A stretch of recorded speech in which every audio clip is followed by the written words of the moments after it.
Okay. How's I that love look? the logo. Yeah, thank you. So I hope everyone is settled in and that you can hear me well.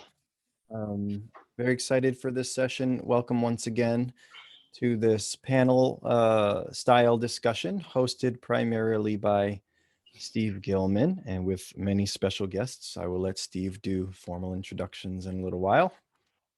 And we are here on our Saturday evening, kind of our highlight, sort of our keynote. We have basically 5, 6 keynotes in the house here. So this is extra exciting for us. If last night was the understanding of what NOFA's been doing during the business day, this is what NOFA was doing on the weekends.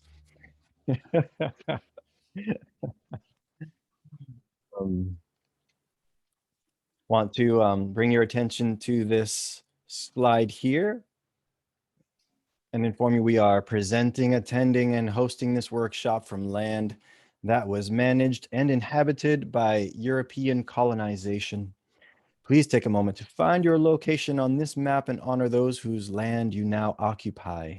I will drop this link in the chat and you can explore this fabulous resource on your own. There are also some suggestions that we are following with NOFA here on this screen that you might find helpful and interesting.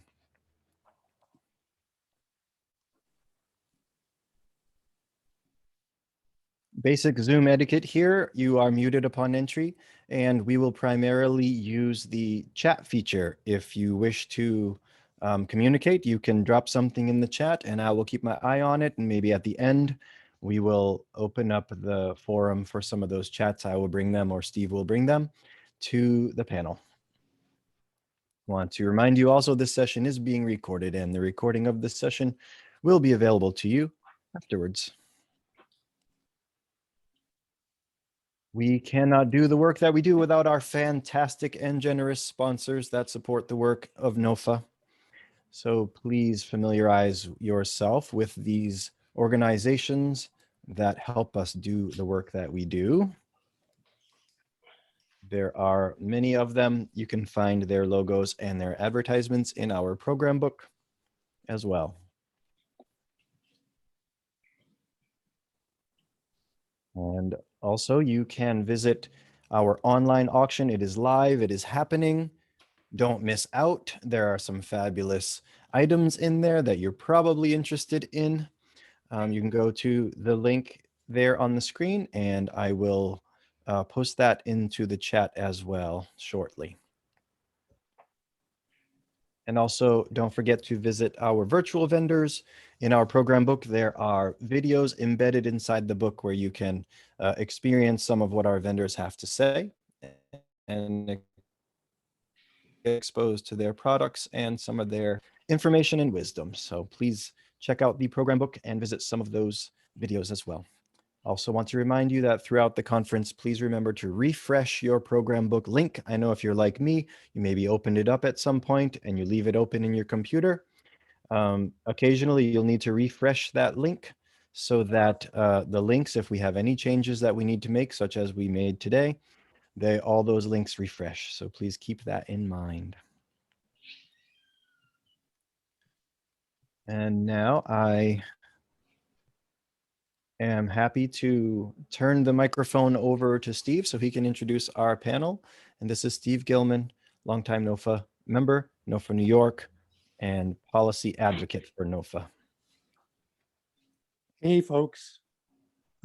Welcome to everyone this evening. Our presentation is called Thrilling Tales of Yesteryear, and we have some of our early originators here with us. I'm going to very quickly just ask them to raise their hand when I say their name, because they're going to have 9 minutes each to give a presentation, and then we will go after that into some lightning rounds of questions that are kind of set up to get some conversations going. And then at the end, we're going to get to the chat box and get to your questions. So as you go along, if you have questions, please use the chat. So first I'd like to introduce Samuel Kaymen. There he is. Next speaker will be Jake Guest. There's Jake. Then Sara Norton. And last, not least, Howie Prussack. All right. So what I wanted to do, for some of you who weren't even born in 1970, is to give kind of a brief background of the times and trials of those days. So if you set your time machine travel dial to 1971, here's what you might hear on your radio or record player. Imagine by John Lennon, Peace Train by Cat Stevens, One Toke Over the Line from Brewer and Shipley, I Shall Be Released from Bob Dylan, Santana's Black Magic Woman, and the albums Blue from Joni Mitchell and Tapestry from Carole King. Featured at the local cinema might be Stanley Kubrick's A Clockwork Orange, or the latest James Bond thriller, Diamonds Are Forever. And new books on your shelf might include The Lorax by Dr. Seuss,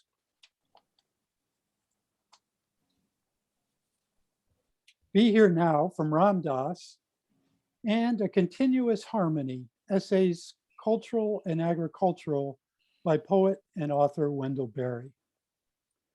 It's well to remember, however, that in the communications technology sphere at that time, there was no internet, no email, no smartphones, no YouTube, no GPS, no Twitter, and no Zoom.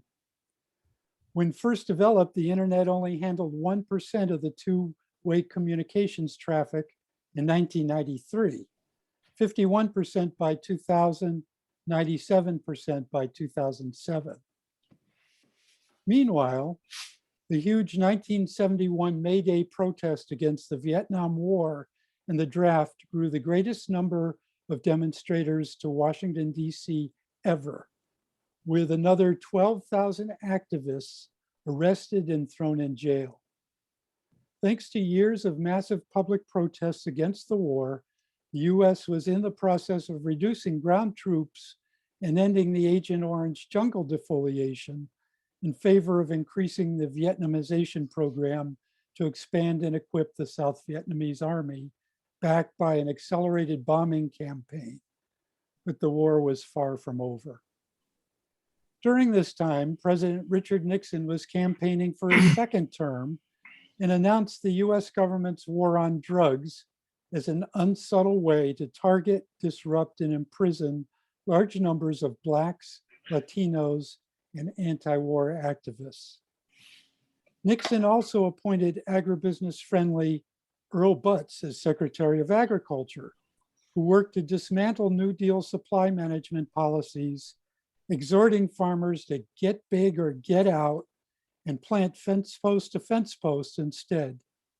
Farmers took on a huge debt to buy more land, machinery, fertilizer, and pesticides to produce as much as they could, leading directly to the farm overpopulation bubble bursting in the 1980s with plunging incomes and the worst farmer bankruptcies and rural crisis since the Great Depression. However, the surviving farmers ended up getting even bigger, and the Butz political policies still persist to this day. Overall, this was a very intense period for an increasingly alienated and radicalized youth.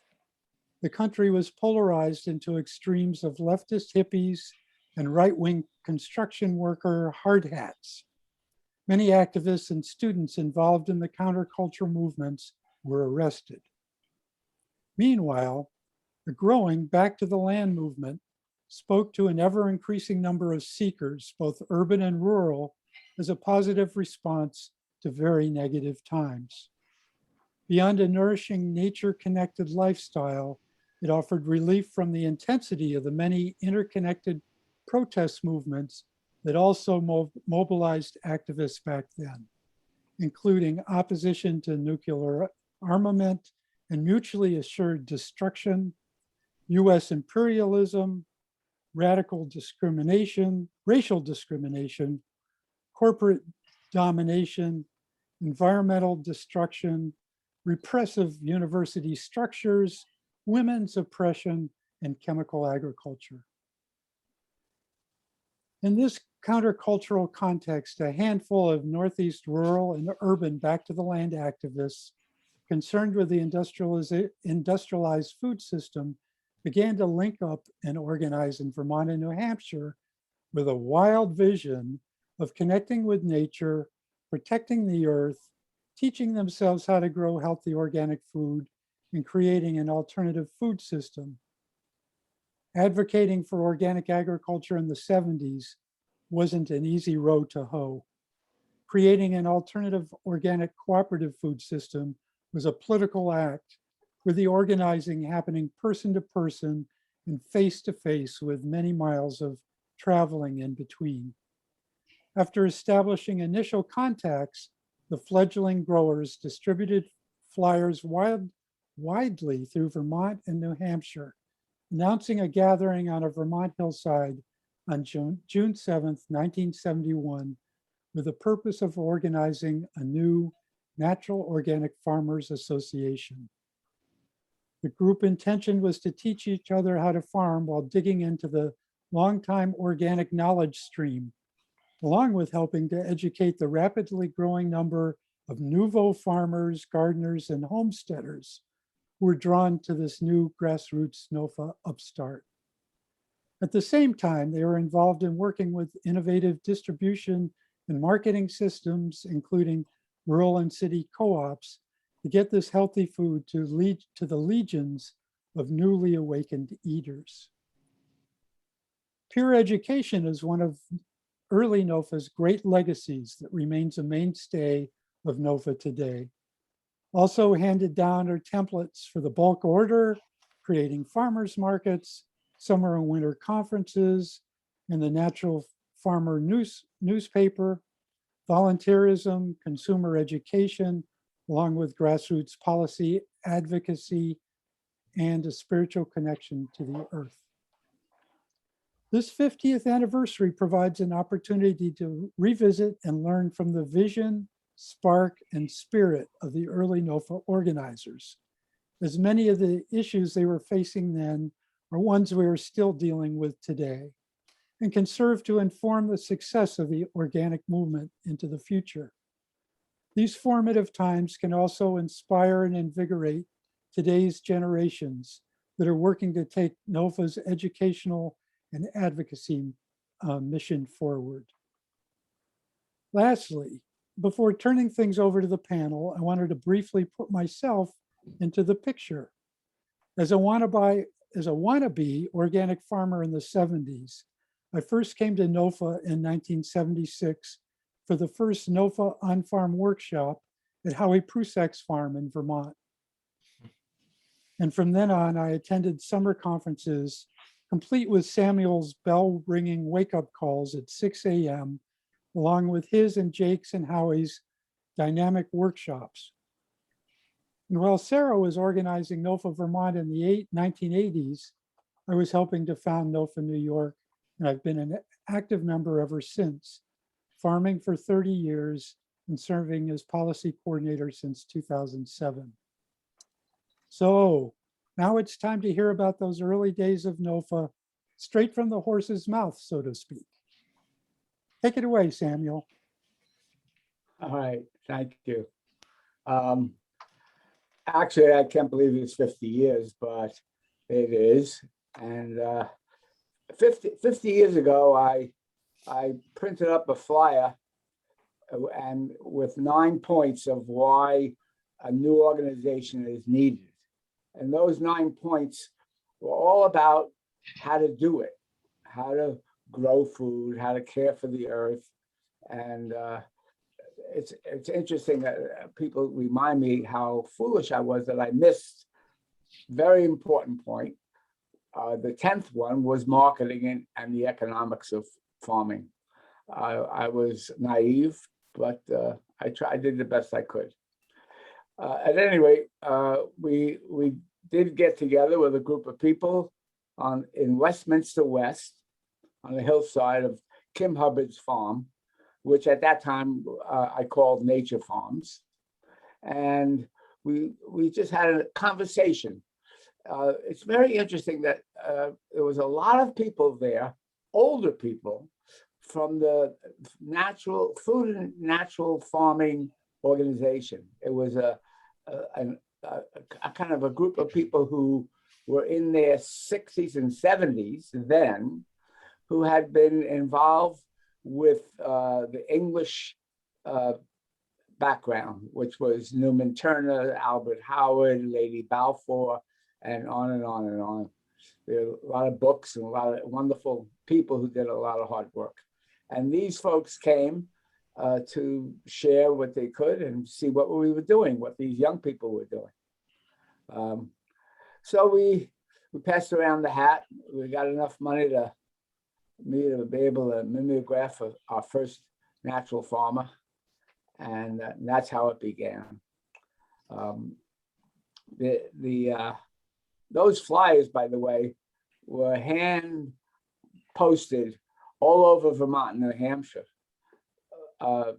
Just so you know, it wasn't like an automatic thing. It didn't fall out of the sky. So, and they were sent to every cooperative extension agent in Vermont and New Hampshire. At any rate, the whole point was that we want to learn how to do it, how to care for the land. And the impetus for me personally was a book that I read when I went to do my first garden myself. And I always want to remind people to go get it and read it now, even though it was written in 1952. It's called Soil and Civilization by Edward Hyams. It's a really fantastic book, and it's an awakening for me, especially coming from Brooklyn, New York, knowing nothing about food and agriculture. And it'll probably be an awakening for other people who even they're avid gardeners and farmers, because it talks about civilization, all of it, the big picture. Anyway, the next steps were, how do we teach each other and organize an educational institution, which was it meant to be. And at that time, I was on the board of the Biodynamic Farming and Gardening Association, who agreed to co-sponsor the first conference, an educational conference, and that took place in 1975 in Wilton, New Hampshire, at a Waldorf school, high mowing school. And we had Wendell Berry as our keynote speaker, which was wonderful. He agreed to come. And we had 350 people, which was amazing, since we hardly were even known, right? And we had workshops and talks and lectures and just all of the above. Just what folks have been experiencing for the past, well, I don't know how many years. I have to do the math, but I can't right now. Many, many years of conferences where people learned how to care for the earth, learned how to create soil life and fertility. And that was the beginning of the summer conference, which was, I think, the key thing that brought us all together. 2-3 days, we got together and we learned from each other and taught each other. And there were hardly any experts at all. There was one person last night. If you saw the video, it was so great to see Horace Bascom from Langdon, New Hampshire, kind of shown and showcased. He was my mentor. He was the old timer farmer who was organic before people even could spell the word. And I got my first cow from him. And it's a nice story too. He brought the cow over. Her name was Laura Bell. And he took her off the truck and he put her in my little barn, right, where I was living in New Hampshire. And I said, well, what do you do now? And he said, well, you got to milk her tonight. She needs to be milked. I said, but I don't know how to milk a cow. He says, you'll find out. And he left. He gave me the cow and left. Anyway, he was a wonderful person, and he helped with the first freight car of rock phosphate that we brought into New England. It was his assistance in making that happen. I just want to make sure I mention his name. He was so important. Anyway, we had conferences next year in Wilton again, the second in 1976. And then in 1977, I got a kind of bunch of volunteers, as most everything was going on then was done by volunteers. And we put together a program to have another conference in 1977 at the University of New Hampshire. And that conference attracted 1,500 people, which was astounding, right? And wonderful. And I think, and we had 2 live bands, we had a coffee shop, we had, all the works, and we all had a great time. And hopefully we all learned a lot, because that's what it was all about. I didn't keep track of whether my 9 minutes are up or not. Maybe you did, Steve. You're going fine, Samuel. All right, good. Well, at any rate, the conference, at that time we had a bi-state council, and we met often in Norwich or Hanover up there. And we talked about, well, the next conference should be hosted by the Vermont NOFA people. Of course, this was 3 years in a row in New Hampshire. And they chose the Farm and Wilderness, I think that's the name of it, in Vermont, which was a Shaker organization. And our keynote speaker there was Ernst Schumacher. You may not know his name, but I think he's another really important person who inspired us all. And the one book that really did it was Small is Beautiful. And he was a wonderful guy. And anyway, he was very friendly and pleasant, and we had a great time with him. But it rained, and we didn't get so many turnout, and unfortunately, but then we went back to University of New Hampshire, and then anyway, we went on from there. The important part was that, not the important part, one of the important parts was that so many people were taking this many steps forward, right? My little limited beginning was all about education, learning how to farm.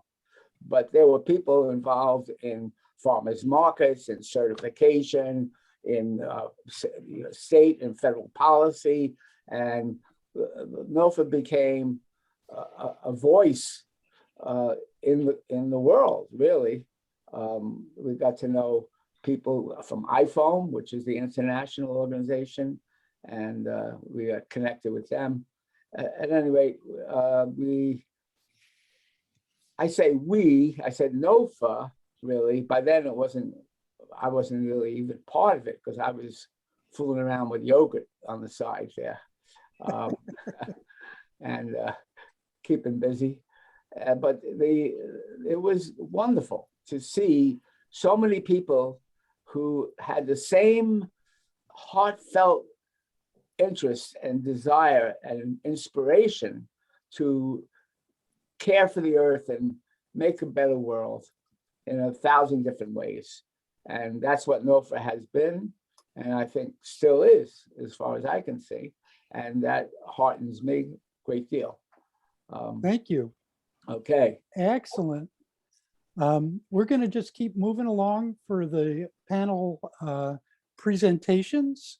So next online, we have Jake Guest, Killdeer Farm a little while ago. Go ahead, Jake. Okay, well, wait a minute. You're on. I did something wrong here. We see you. No, you're good. Oh, let me see. So I see myself? No, I don't know, whatever. Okay. Yeah, a couple of things went through my mind that I just wanted to throw out here from last night. Well, one thing is, if you could tell me when it's 8 minutes, Okay, because You I got can it. talk for hours. So the other thing is, last night when they talked about the different chapters forming, I felt like we should mention MOFGA, because I always felt in the beginning that we were on a parallel course, and they were doing incredible things in Maine, and they had their fall what do they call it, farm days or something, and we there was a cross pollination too. I remember Liz and I went over and visited with Chaitanya York and some of those people, but I just wanted to throw that out. I gotta turn my hearing aids down a little bit here. Yeah, so Vietnam. Vietnam, when I think back at that time, was the overwhelming, horrible reality, and for many of us, I think that was a focus which really was the beginning of a lot of different directions. I was one of those people who went to jail. I was at Dartmouth. Actually, I was working at Dartmouth, and I was as an employee, and we had a anti-ROTC demonstration and took over the administration building, and promptly got arrested and thrown in jail all over New Hampshire in different jails. And when we got out, we had this. I mean, it was go back to Vietnam. It was kind of an all-consuming reality for a lot of us. It was just such a massive contradiction to everything that this country was supposed to be about, and it really opened, that it's the classic Pandora's box. Vietnam opened up for people to look into America and see a lot of stuff, that was not a good thing. I mean, that weren't good things. And one of those was agriculture, obviously. So after we got out of jail, we were in jail for a month. After we got out of jail, we got together and we ended up forming a commune called the Wooden Shoe in Canaan, New Hampshire. And we didn't have any electricity. We didn't have running water. We didn't have phone. We had a couple beat up old Volkswagen buses or whatever, and we decided to try to grow our own food, which we didn't have a clue. We didn't have a clue. It was an old guy, old, he was 65, and now it seems like young, who came over, used to hang out, because I think he used to like to look at the naked hippies, but he was also a really resource. He reminds me, Samuel, of Augustus Aldridge. Oh, yeah. who was, anyway. And he kind of told us how to grow things. And the one thing we grew really well was rutabagas, because it's impossible not to grow rutabagas. So we ate rutabaga curry and rutabaga pie and rutabaga everything for a whole winter. And so in 71, which was, we had been there for a while, we were in contact. The communes communicated. There were co-ops, buying club type co-ops, and so that was a focus. And we would, we didn't have a telephone. We used the neighbor's phone, but I would call, and I remember talking to people. Rob Johnson was down at was it Erewhon Farms? I guess it was down there. Yeah. Alstead, New Hampshire. Yeah. And I think he was the first one I heard about the meeting down in Westminster. And to be honest, I don't remember a whole lot about it. There are probably lots of reasons for that. But we got a few of us together, and headed down there. And I guess I had met Samuel before that, but it was a wonderful gathering. It was, we had several, you know, there had been commune gatherings, you know, in different places, but this was pretty unique. And there was a focus that Samuel brought to it that was unique. And I am forever grateful to you, Samuel, for that. I mean, it wasn't just, hey, let's all get together and smoke a lot of dope and have a good time. That sort of was, you know, we were doing that quite a lot. But this was really, you know, this was some serious shit, you know? I mean, Samuel was talking about some stuff that was important about soil. And I, by the way, the other day, Samuel, I just recently, I found my copy of Soils and Civilization and was reading through it. It's a little dated, it's, you know, but it was, I remember at the time being really shocked.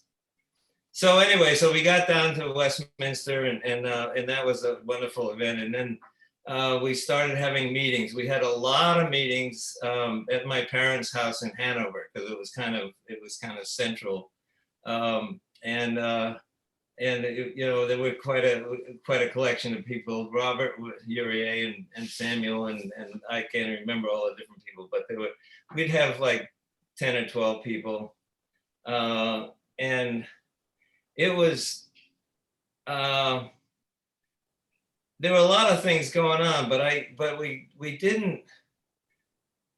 At the time, I remember being kind of discouraged at the time because I kind of felt like, you know, there was this small core group and we got together and we did finally have the first conference, which was really, you know, was an impetus to move forward. But I remember being kind of discouraged thinking, well, you know, what was our purpose? I mean, where were we going with this? I mean, we were all trying to learn how to farm but it didn't feel like, you know, this was I didn't feel like it had the potential to be an organization of any kind, with much, you know, with much importance or something. I say that in the context of, I have been so amazed over the years at what this has become. I mean, it is just astounding. I mean, there's so many, I mean, there was a while when there seemed to be not that many new farmers, you know, they were just sort of a hardcore hippies and like me and some of the old timers, but it didn't seem to be moving forward. And then it just sort of started picking up steam. And it just got more together and more organized. And then we started hiring, you know, people. We actually hired people and we were able to set up, you know, a structure. And there was quite a few years there where I wasn't really very, very connected. But it was when I sort of reconnected, I was astounded at how it become. I'm so proud of all those people, especially the people that came. I mean, we just did what seemed like the logical thing to do, but all the people since have been so much more focused and so dedicated. And I'm delighted that it's turned out the way it has. Just a couple other things I wanted to mention was that one of the things that did kind of keep us together was the bulk order. And I did a lot of the bulk order stuff. It was a real adventure. I think we totally must have brought in like 12 or 15 boxcars of rock phosphate. And we'd park them all over the state, all over New Hampshire and Vermont. I mean, it was quite a show. We'd just show up.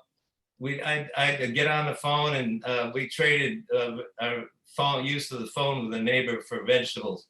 But I'd get on the phone and talk to the Long Collar Phosphate, and I'd talk to the railroad people and somehow get it all together and get these rail cars parked somewhere and then get everybody. And there was no, you know, to get somebody, it was postcards, you know. I would sit there and by candlelight doing postcards to people and tell them, oh, such and such a date is going to be a boxcar, and we had to unload it because the railroad would start charging us over 5 days or whatever it was. And then I remember I got found granite meal down in Chelmsford, Mass. And then the fish emulsion and seaweed over in Maine, and I got a whole connection with somebody over there. And it was that started to feel like there was something to that. I mean, there was actually something happening. And then the certification, we didn't have a clue. I mean, where do you go to find out what's organic? And I remember sitting there with the Rodale Encyclopedia, Rodale's Encyclopedia of Organic Gardening, going through the pages, copying down this strange stuff, trying to figure out what that was all about. But it was interesting. It was an interesting time. And Jake, why don't we leave that there? Thank you. And Okay. we'll get back to some more questions in a minute. Let's now go to Sara Norton. Hi, Steve. Hi, everybody. Hey, Thank you, Jason, for organizing this and all the people who organized this conference and the 47 summer conferences that we've had already. And yeah, I want to say thank you to Samuel and Jake and Howie. NOFA's built on your amazing foundation. And since it's people working together, that has been a NOFA characteristic from the beginning. I want to say that though I'm honored to be on this panel, I'm aware that there's so many other people who could be in my place right now. And the other thing I want to start with is here we are on Zoom, and we're all in these different places. So maybe we could just take a second to acknowledge the place in the land where each of us is.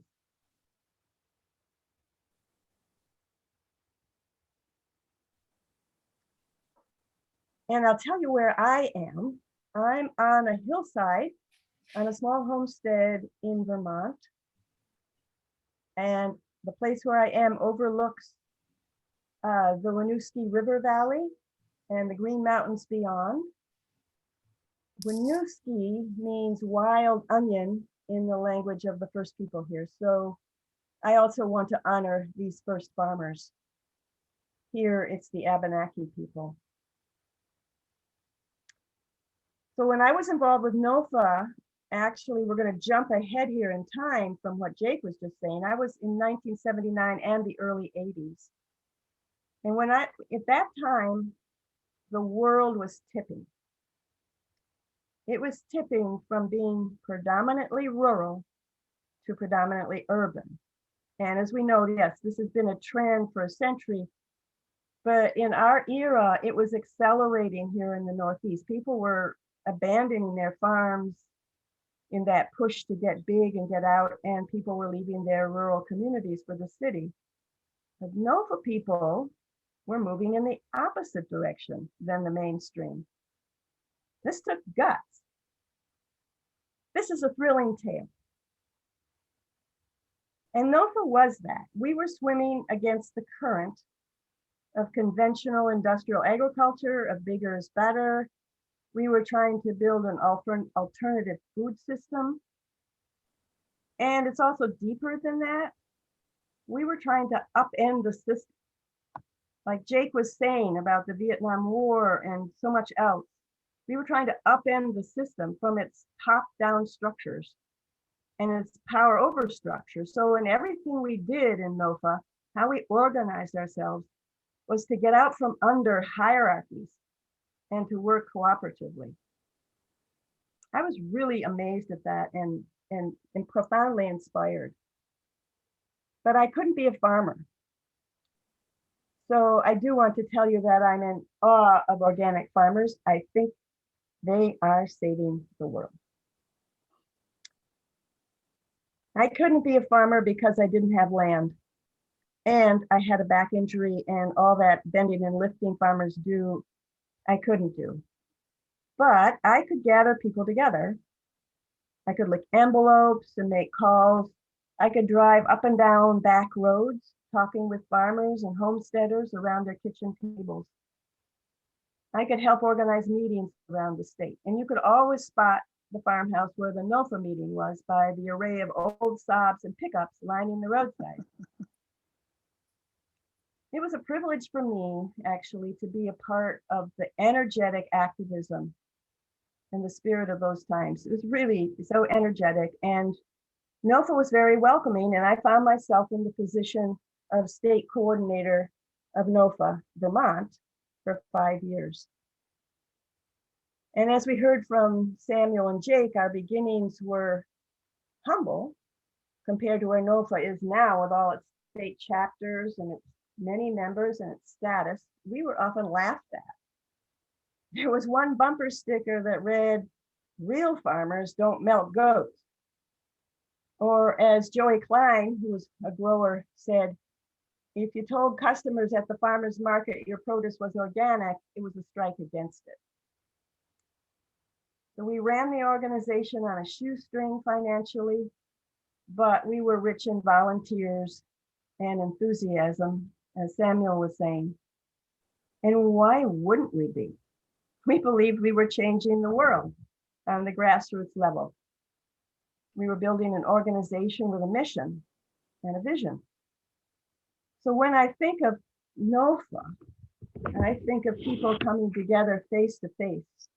Jake and Samuel told us about that legendary gathering in Westminster, Vermont.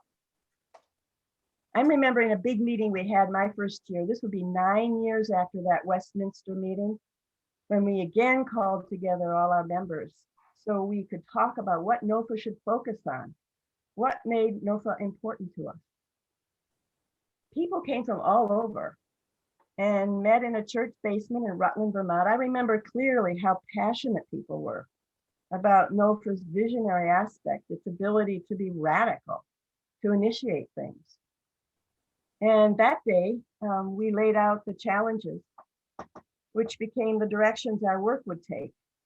We realized we needed to provide support for organic farming with our marketing projects, as had been going on already for about 9 years. And Jake was one of the organizers of all of that. And we needed to continue that support with our marketing projects, also our conferences, which we've heard about, and on-farm workshops. And we needed to educate the public to buy local and organic.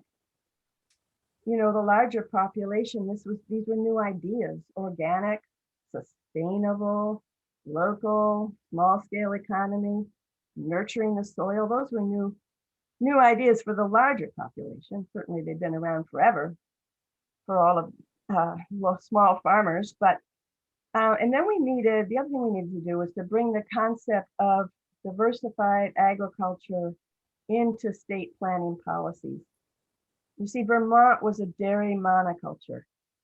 And since dairy was in crisis, people were saying that agriculture was dead in Vermont. We didn't need farmland.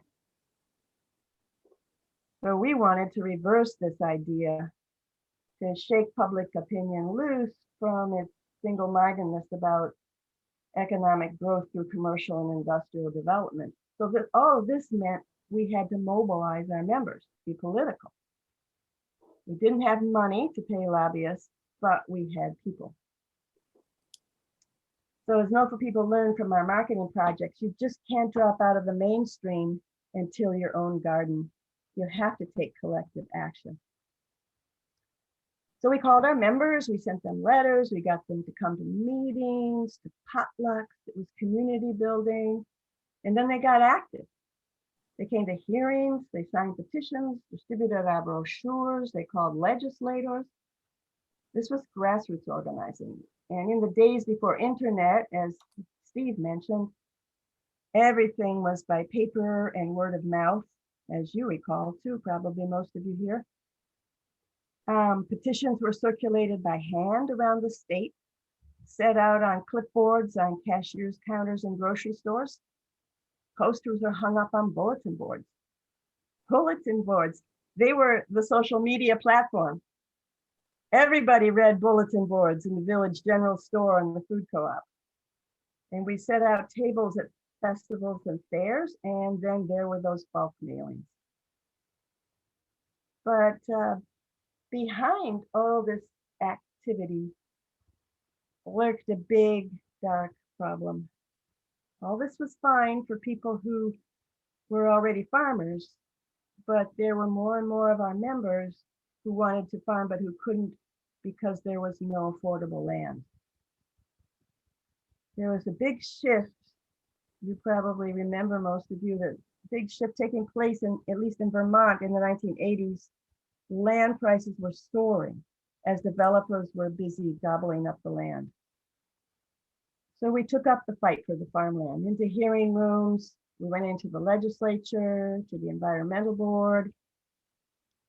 And to this day, this is a vital issue all over the Northeast.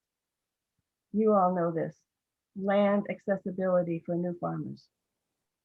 The land is literally being pulled out from under us. So how can we turn this around? What will the land in the Northeast be like in 50 years from now? What will it take to tip this balance and preserve the rural? Our annual summer conference was called the NOFA Conference and Celebration of Rural Life. Celebration of rural life. What does rural mean if the land doesn't have organic farms as its base? With our commitment to care for the land, the soil, to nurture our places, our valleys, our hills. So that's the question I want to end with. Thank you. Thank you, Sarah. Okay, let's go to Howie. All right. Thanks, Sarah. Thanks, Samuel, Jake. I'm really honored to be here amongst all of you. And although I was not at the very first NOFA meeting at Nature Farms, I was there for the second meeting later in June. And I remember everybody coming together, and it was pretty awesome.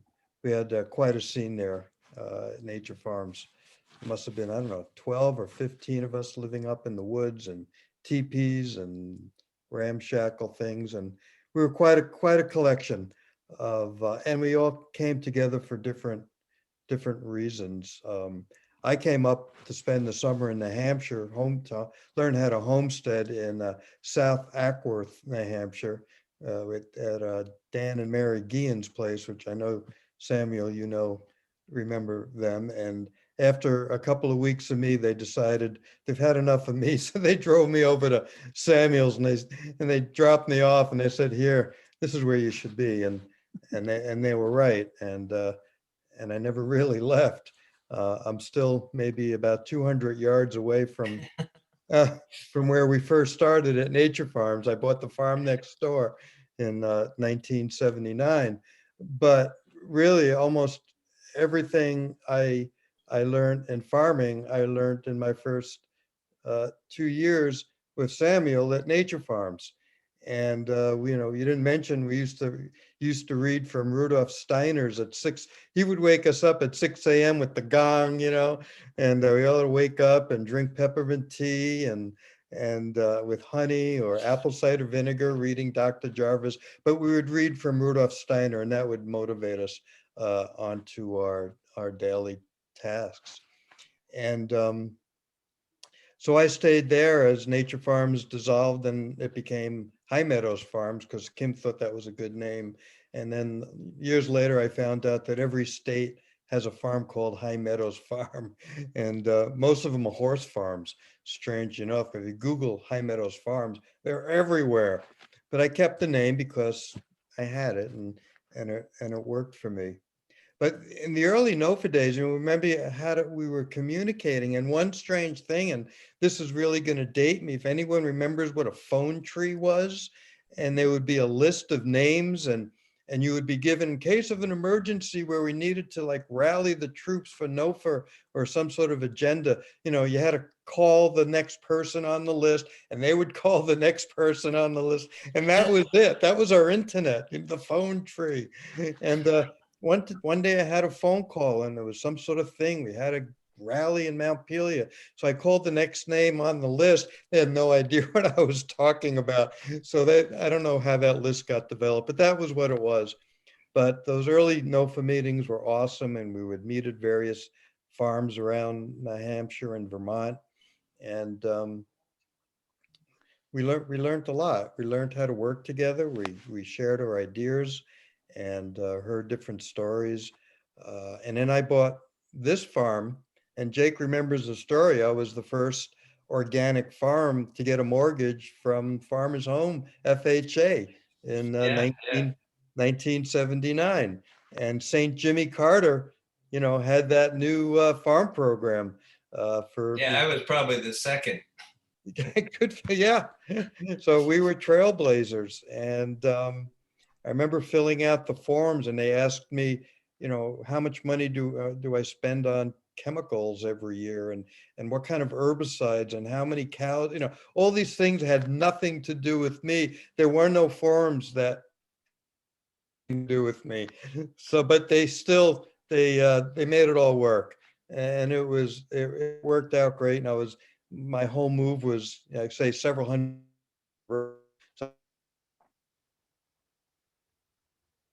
Moving.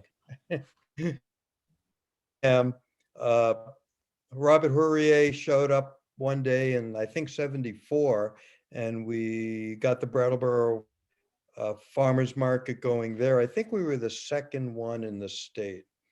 And we were the first. Who was? Norwich. Yeah, and then we were the second, and we own all of our land now. We might be the only one in Vermont that we own all of the land that we use in West Brattleboro.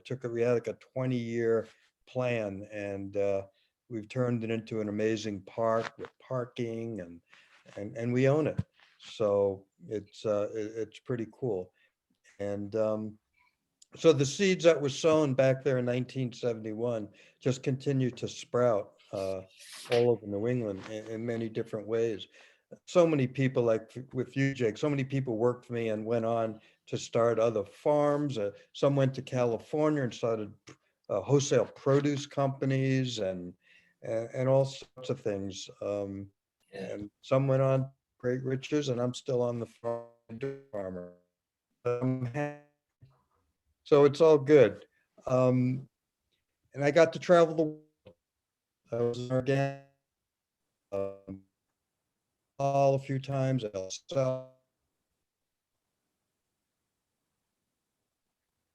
Trading what I.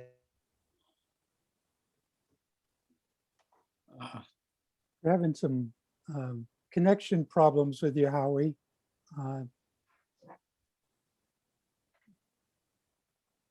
Any idea, Jason, what's going on? Yeah, Howie, you're choppy. Too. He's frozen right Did now. I that think just maybe start? we move to the next. You're choppy now too, It Jason. should just start, yeah. Am I? I didn't touch anything. Sounds okay now. Okay. All right. Well, good. Did you lose me anywhere? I mean, I could. Just a little bit. All right. Well, long story short,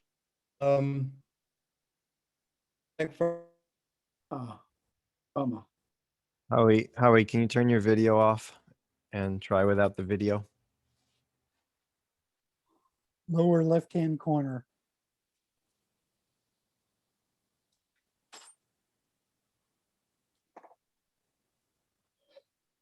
He doesn't hear. Yeah. Let's continue and we'll try to get him back. Okay.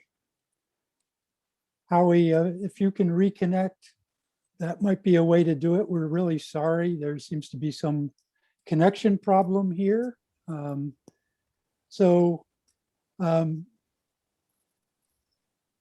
we are. we're now in the lightning round. I do want to throw out one question that Laura Davis put on chat already. And that was when Jake was talking about connecting with people at MOFGA, the Maine Organic Farmers and Gardeners, who actually were established the same year as us. They do claim that it was maybe a few months earlier. Oh, no. Right. Yeah, well, we've always had that kind of in the background, and we've never really been able to hammer it out. And Russell Libby insisted that they're the first organic group in the country, and NOFA was second. And CCOF in California didn't come in for a few years after that. So, Right. but at any rate, we are very close with MOFGA. It was my understanding that, knowing how big Maine is, that they had their own row to hoe up there, and it just was so much traveling to try and incorporate NOFA and MOFGA. Anybody want to talk to that? Yeah, I mean, I had the contact with them because for one thing, we were actually looking for land, and that we went to Maine because I was born in Maine and my family's from Maine on my mother's side, and we went to Maine and we looked at a lot of possible farms, and in the process we got to be friends with Chaitanya York and a couple other people over there. And I'm not sure about that either, about who was first. CCOF, they claim they were on board earlier, but I've been to their eco conference, and I don't think that's true. They had some kind of organization, but I don't think they could claim to be first. But who cares? That's not important. Great. Howie, are you with us at all? No, he Okay. dropped out. I'm trying to reach him, but he dropped out. Okay, I'm hoping you'll be able to reconnect because he had some beautiful stories. So I want to get back to some of the interviews that Al had done earlier, one with Robert Hourier.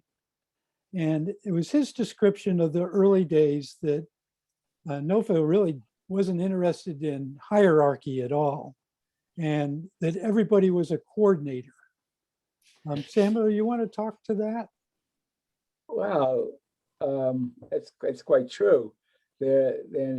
People just knew that we're creating a better world, and a better world is one where there is no hierarchy, where it's egalitarian, and that's how we were the whole time, like entirely. There was never any grandstanding by anyone.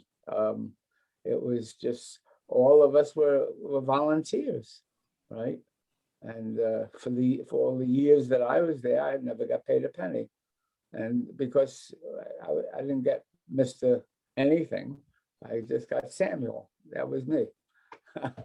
So yeah, it was good. It was healthy, and it was strong, and it was very clear that we were onto something better than what existed. So great. I think that's a really good point. I think because a lot of organizations have these people that that naturally lead in a gentle way, and others have people who get this ego thing going, and it's very easy to slip into that. And I think NOFA has always kept that level playing field. I think it's a real credit to everybody, and it's become the NOFA culture. I mean, there are no gurus, or Samuel came as close as anyone, but I think, as you said, Samuel, you were always understood where it was, and it wasn't you. It wasn't about you. absolutely. Beautiful. Okay, I'm going to throw out a name here. Win Wei. Yeah, I was, Yeah, yeah, right. I got it on my list. I read it, but Win Wei right here on the list. Could you get Interesting. into that a little bit so Good, people good. know who he is? Yeah, good guy. He was, let's see, he was what was his, he was with Extension, right? Isn't that right? Right, cooperative extension, yeah. And they gave him free reign to play with us. It's true, right? And he was very supportive of NOFA. A truly terrific guy. Right. And NOFA honored him in the Johnson State College conference, if you recall. They gave him a spade and gave me a shovel or something like that. Remember that? That was fun. Yeah. He's a wonderful person. I hope he's still alive and around, but I don't know. Yeah, he was He was older than us. yeah.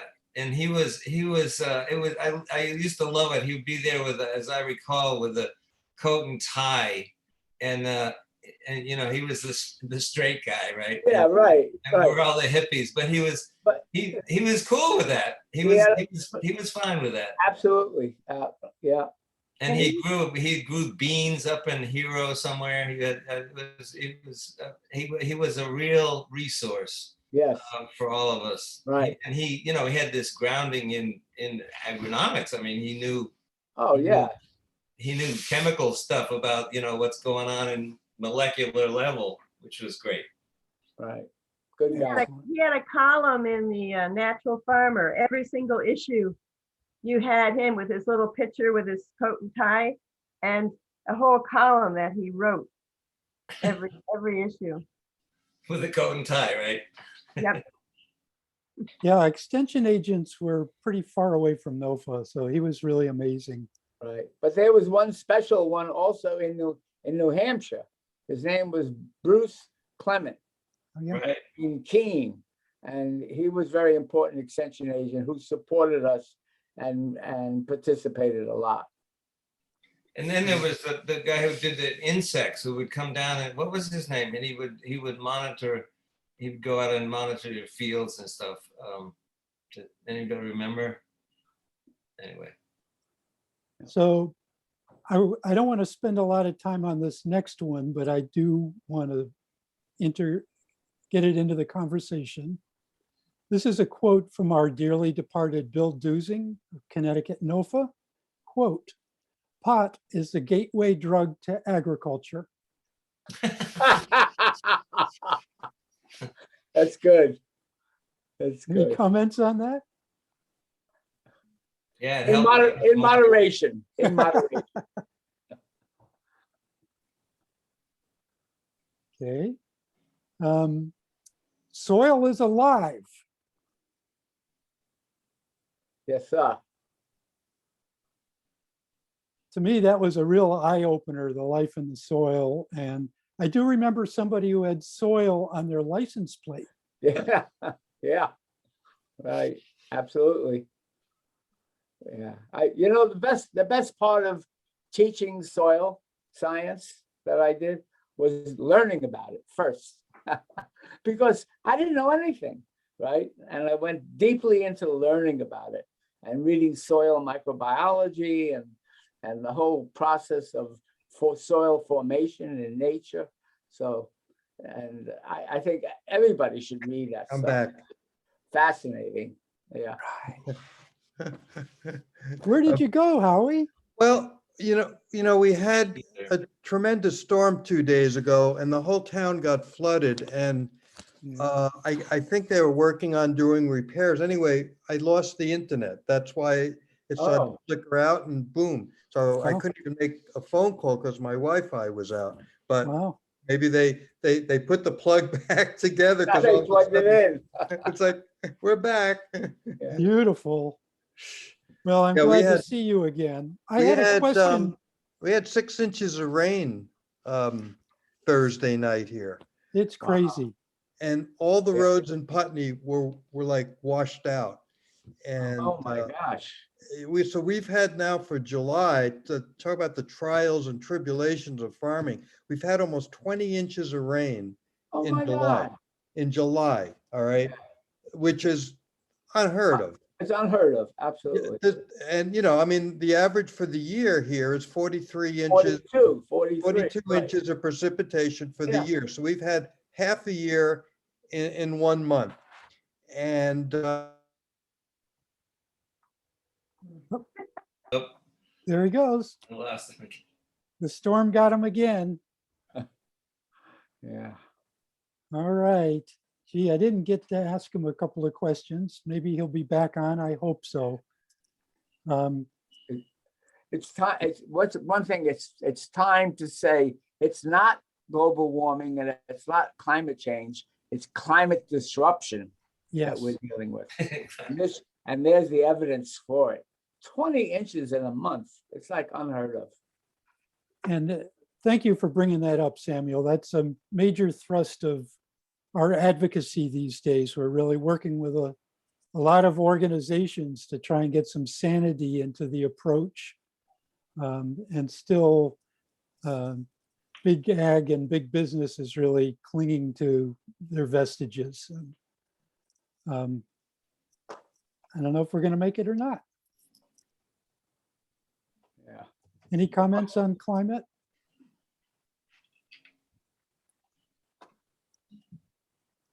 Okay. Living the good life. That couple, right, Helen and Scott Nearing, right, were so inspirational for so many people. And you know, they started their last farm when they were in their 80s, building a house stone by stone. What an inspiration. I mean, they make you feel like, wow, you could do anything, you know? And they lived up in Harborside, Maine, almost the whole time. And, you know, there's another person who's should be recognized, although he's really part of MOFGA, which is Elliot Coleman. And Elliot Coleman was, well, the preeminent organic farmer educator in Maine, I feel. And Well, he was here for quite a while. I mean, he was right here in near us in at the mountain school. oh And yeah, he really, I mean, he was here for several years before he moved over. So he inspired a lot of people here. I remember he and Dave Chapman and I over a bottle of wine having some very profound, or we thought profound discussions. Of course. there's another person I want to bring up. It's worth mentioning. His name is Rob Johnson. Yes. And when early NOFA time, he was at Erewhon Farm, and I pulled him aside and I said, Rob, I said, you know, you'd be the perfect person to head up NOFA's seed exchange program. And he said, I think I'm going to do this myself, right? And as everybody knows, he's probably the largest organic seed grower in the world, as a matter of fact. That's Johnny Selected Seeds, Yep. Rob Johnson, great guy. And he he sold the company to his employees. It's all the employees own and run the company. And he stuck with propagation, you know, and working with developing plants. Wonderful person. Yeah, I remember going to a seed saving workshop that he gave at early NOFA conferences. My wife Liz and I were visiting some friends in Massachusetts, and Rob said, I was talking to Rob, and he said, why don't you come over and visit? I'm over at my folks' house in Acton, Massachusetts. So we went over there, and he had snared us, because what he really needed was somebody to help fill seed packets. And we did this in his parents' basement. Yeah. These little packets, counting out seeds, Liz and I and Rob. And he had these little gray packets, and they still have these little packets. It has driven me nuts for the last 50 years that they don't get a more sophisticated package. But he is of course as a wonderful pioneer in this Yeah, thing. perfect term for him. Yeah. Yeah. Sarah, I have a question. Adopt an acre. Yes, well, that was what we had set up a little way to get the community, get the word out about losing the farms. And so we thought we would farmland. We were losing at that time, we were losing 1,700 acres a year in Vermont. And so we thought, well, we could have, if we had a dollar for every acre, we could pay lobbyists to advocate to save farmland. So we set up a sticker to adopt an acre. I adopted an acre of Vermont farmland, and we had that distributed all over, along with a petition to save Vermont farmland all over Vermont at that time. This was probably in 1980 or 81 that we were doing that.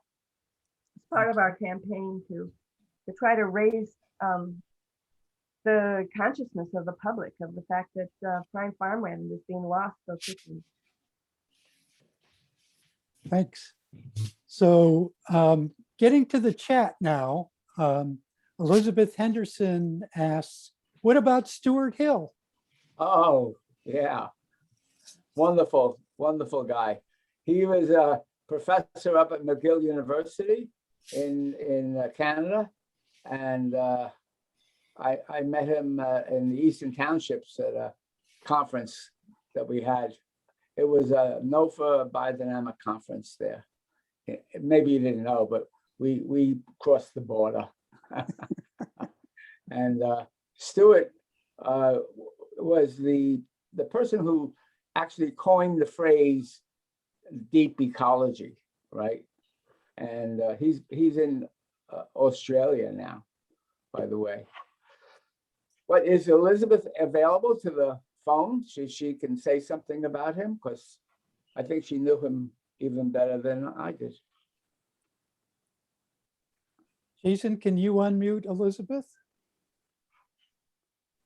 Sure. Hi, everybody. Hey, Yeah, Stuart would get us to explore our deepest motivations. And I remember being paired up 2 by 2, and we were supposed to share with the other person something that we really didn't want to tell publicly about why we got into organic agriculture and what we saw as our future role in it. And the person who I was paired up with, I won't mention his name, told me that he really had to make money because his wife insisted. So he was going to have to find some way of earning more money doing organic. And indeed he did. beautiful. Thank you. Any other chat questions? Put them in. We'll just keep going with this. We're at 8:20 now. We got another 10 minutes to crank things through. Let me see where we're at. Farmers of 40 centuries. Yeah. Well, another Bible, really. He actually, F.C. King, who is a professor of agronomy in Wisconsin, went to China and lived there for a while and traveled around. And he basically said that the United States has a lot to learn from China, because at that time it was compost, right? And that's what they did. And they composted their waste. That was in the early 20s, right? And that book, Farmers of 40 Centuries, was absolutely seminal to understand organic agriculture. It was that book and Sir Albert Howard's book and his experience in India that really informed all of us, right? And that was early part of the 20th century. So Howie, you're remember back. Again, obviously, this is out of my hands. You know, they're working on reconstructing sections of road up in Putney. Okay, I got a question for you. Okay, I have a quote from you, getting paid in scenery. yeah. That's the old Vermont joke. Yeah, you don't get paid much, but you get well paid in scenery. There you are. It's a beautiful state, you know. But we do, you know, one of the things I'm proud of, we really did try hard to get our hourly wage up to where people are making $18 an hour here. And it hasn't been easy, and it didn't come without a cost to us, but we were inspired by Bernie Sanders and his $15 an hour push several years ago. And I said, you know, we can't sit by and say they got to pay $15. You know, what are we? You know, we're hiring all local people in the community. We're telling the community support local farmers. And well, farmers had to give, I felt we had to give back, and we had to give as good a wage as we could possibly can. We don't offer any benefits. We don't have health insurance. So that's what we did. And so it's not quite, we're paid in scenery anymore. So that was an old joke, but we're lucky. We do work in a beautiful state. And I just spent 2 weeks up in the Northeast Kingdom, up in Greensboro. And that's why I couldn't be on last night's meeting, because we have the internet up there is like, you know, a wax string between two tin cans. And there's no bandwidth on that string, so I couldn't connect. But, you know, now we're in Putney, now we just lose the internet. So, or Great. Westminster West. Well, I have you here. Could you say something about hydroponics? Well, my entire farm is now hydroponic with 20 inches of rain. So I can't speak hypocritically of it, but no, seriously, there's a place, I'm not a virulent anti-hydroponic person at all. I'm a soil person. And I think people, when they go to buy produce, they kind of expect it to be grown in dirt, you know? And if it's grown other than that, it should be marked that, you know, this was a hydroponically grown product. And if they believe in their product, like we believe in organics, then they should label it as such. So I think there's a place for hydroponics. I think but it's a high capital intensive on a larger scale. It's incredibly capital intensive, and there's not very many successful profit-making ventures. Right now, it's the darling of Wall Street. There are these monstrous lettuce farms and tomato farms being built all over North America, Canada, America. I think there's some 46 million acres under protective growing now in this country, and it's insane. So, you know, I'm not against it. It may be what's required with climate change. But I don't want to see small farmers such as myself be left at a disadvantage. And I know on a commercial scale, because I was up north with Pete of Pete's Greens, and he's still worried about California produce farmers that, Samuel, you said 50 years ago that they won't be able to afford to ship. Uh-oh. that's right. Remember that, Samuel? Oh, sure. Yeah. I mean, right. It's proving true. It's proving true. The shipping costs, the cost of diesel and the shipping costs is making shipping prohibitive. Yeah. Too expensive. Right. I think there's a real crisis in organic agriculture that we haven't even just barely touched on. Howie was talking about last night, and that is the two really big issues are there's more than, but the hydroponics, like all of the strawberries that are organic strawberries are grown hydroponically. Almost all the tomatoes are hydroponic tomatoes. and blueberries. You know, they're grown in containers in Florida. I mean, they're just everywhere. They've figured out how to shave the meaning. I mean, they've got all their lawyers working on it, and they've got the National Organic Standards Board and all on board, and USDA, and it's a real crisis. There are a lot of dairy farms. The other big thing is these CAFOs. I mean, they have huge 5,000 cow dairy farms that the organic standards say they're supposed to be on pasture, and it's like nonsense. It's like they can't possibly be on pasture. And chickens, you know, there's no free range chickens, and it's the milk thing. I mean, you know, locally is organic dairies are competing against really. It's pretty horrendous. And there is, I have to throw out a word for Dave Chapman and some of these other people who have set up this organization called Real Organic. And it was alluded to a little bit last night, but they are actually have an add-on label, and it goes, they are all certified organic, USDA certified, like all the rest of us, but they have this add-on label, and they're really trying to get somewhere with it. And to their credit, both Senator Sanders and Leahy have really been helpful on this, and it's a big issue. It's really a big issue, and it's going to get worse. Thanks, Jake. We're getting near the end. We still have a little time, and I want to ask people if they'd like to stay on a little longer. This officially is over at 8:30. There's some questions in the chat that I'd like to put out, but I don't want anybody to feel like they, including our panel, have to stay here any longer. Panel, are you good for a little bit longer? 5-10 minutes? I'd like to hear some of the chat questions. Okay. That would be interesting. Yeah, we still have a little time first.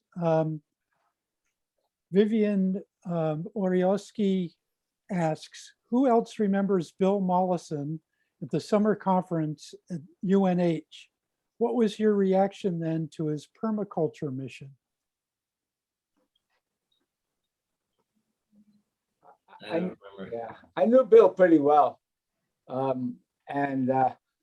He was basically a scientist, a professor who learned from the Maui and about how to live with the land as part of being part of the natural landscape. And he's one that never talked about agriculture, right, at all.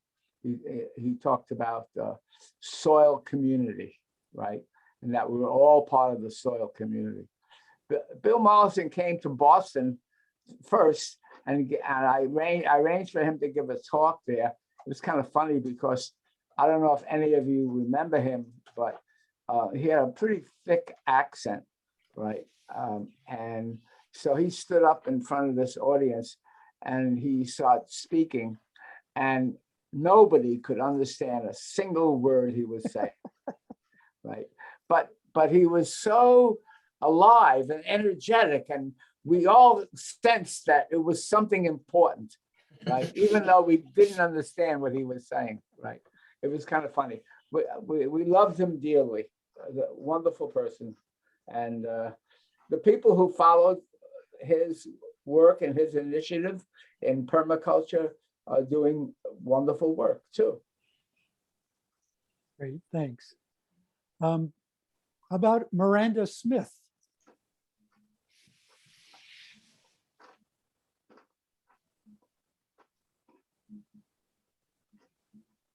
Oh, you're asking. Yeah. Oh, yeah. Yeah. Wasn't she at UNH? No, she was in Vermont. Yeah.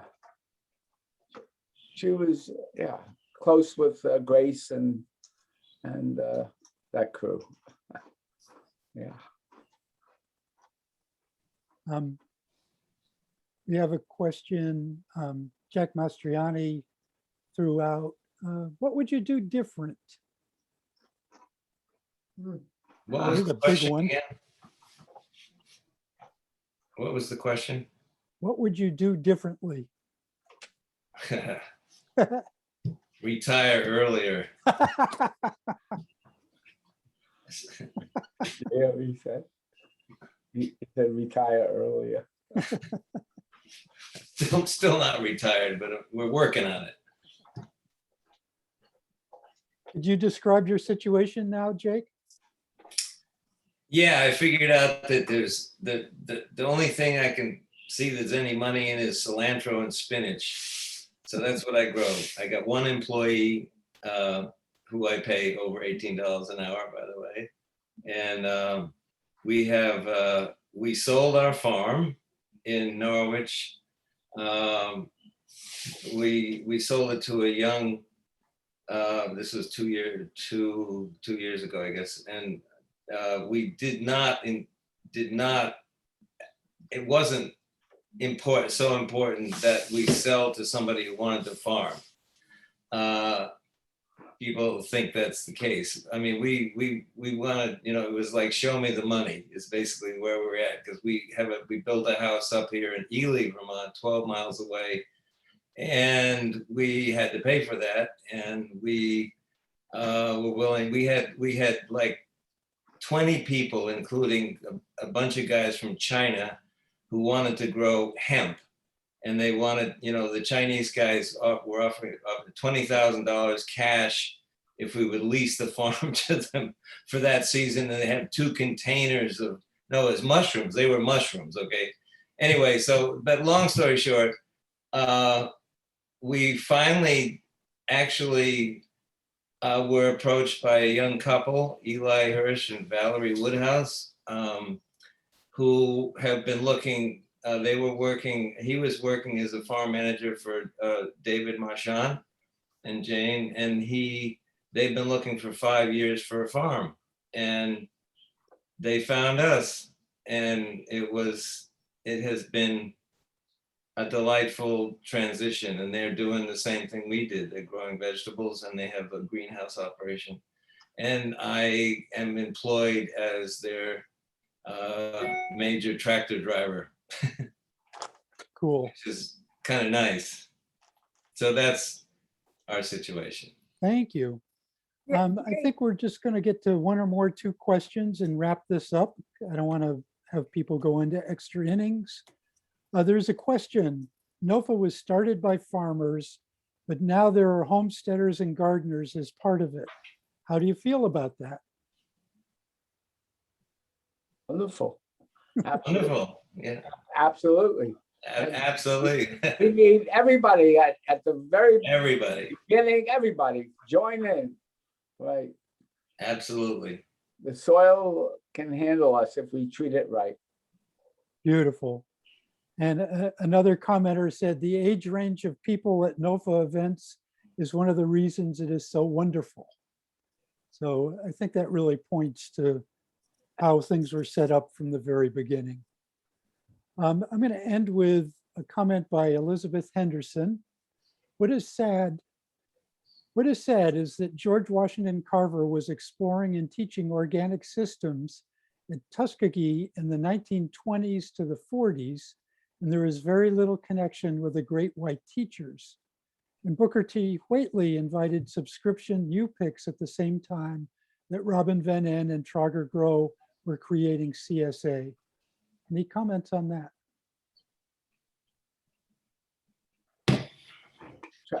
Trauger Grow brought community-supported agriculture over here from Germany, which was started in the biodynamic community there.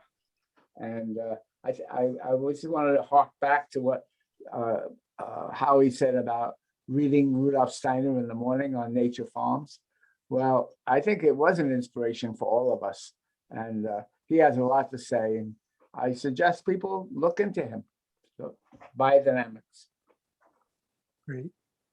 So folks, I think it's past our time. I want to thank all the people for attending this. I think there are some real thrilling tales, and I really want to thank and honor our panel tonight.